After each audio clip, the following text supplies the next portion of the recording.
Pernah kebayang nggak sih kalau benda yang kita pakai sehari-hari, kayak ikat pinggang, ternyata bisa jadi alat pertahanan diri di situasi yang paling genting.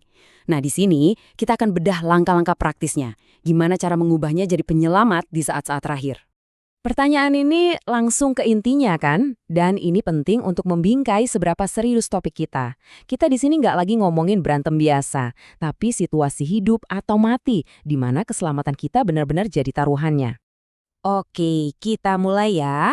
Sebelum kita masuk ke teknik apapun, kita harus paham dulu pondasi paling dasar dari bela diri. Ini aturan yang nggak bisa ditawar.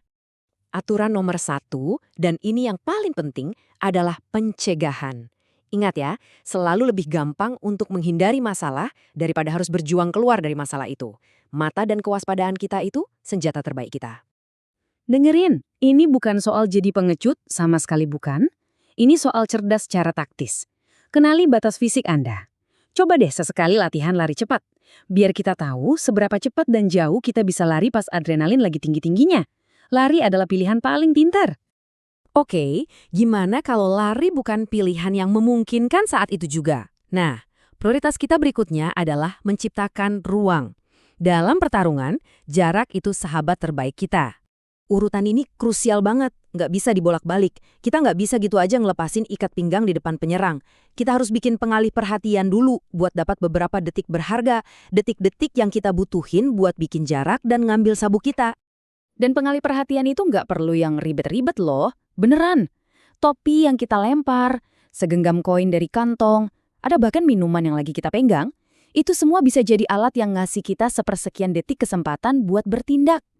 Nah, sekarang prioritas keselamatannya udah jelas ya. Yuk kita masuk ke gimana cara menggunakan sabuk itu sendiri. Ini poin yang harus banget kita tanamkan di kepala. Sabuk itu bukan solusi ajaib. Sumber kami jelas banget bilang, ini cuma alat bantu. Dia itu membantu skill tangan kosong yang udah kita punya, bukan menggantikannya. Jadi, ada dua cara utama buat megang sabuk. Metode pertama, dililit di pergelangan tangan. Ini bikin genggaman kita lebih aman, nggak gampang lepas. Metode kedua, dililit di telapak tangan. Ini ngasih kita jangkauan ekstra yang lumayan. Nggak ada yang benar atau salah di sini. Ini soal apa yang paling pas buat kita. Makanya, coba latih dua-duanya. Oke, ini serangan dasarnya. Serangan forehand atau ayunan dari sisi dominan kita, serangan backhand dari sisi sebaliknya, dan serangan vertikal dari atas ke bawah. Tapi kuncinya di sini adalah gabungkan dengan tendangan. Anggap aja tendangan itu senjata jarak jauh kedua kita buat jaga penyerang tetap di luar jangkauan selagi kita pakai sabuk. Peringatan penting banget nih, sabuk itu bisa mantul secara nggak terduga setelah kena target. Ini bisa bahaya, bahkan bisa kena diri kita sendiri. Makanya latihan itu penting banget, biar kita bisa ngontrol gerakannya dan paham gimana reaksi sabuk kita. Kenyataannya, penyerang kan nggak akan diam aja. Mereka pasti akan bereaksi, dan kita harus siap untuk itu. Ini skenario yang sangat mungkin terjadi. Penyerang yang nekat itu nggak akan takut kena satu atau dua sabetan. Mereka bakal coba nerobos buat nutup jarak dan nyerang kita. Jadi poin krusialnya adalah pakai seluruh badan kita. Pas mereka nerobos, tendang buat dorong mereka mundur.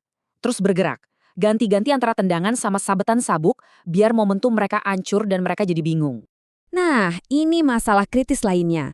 Kalau mereka berhasil megang sabuk kita, keuntungan jangkauan kita langsung hilang. Pertarungannya berubah total dalam sekejap. Begitu mereka megang sabuk, ini jadi pertarungan jarak dekat. Prioritas kita langsung berubah. Langsung kontrol lengan mereka yang mungkin bawa senjata, pakai senjata jarak dekat kita.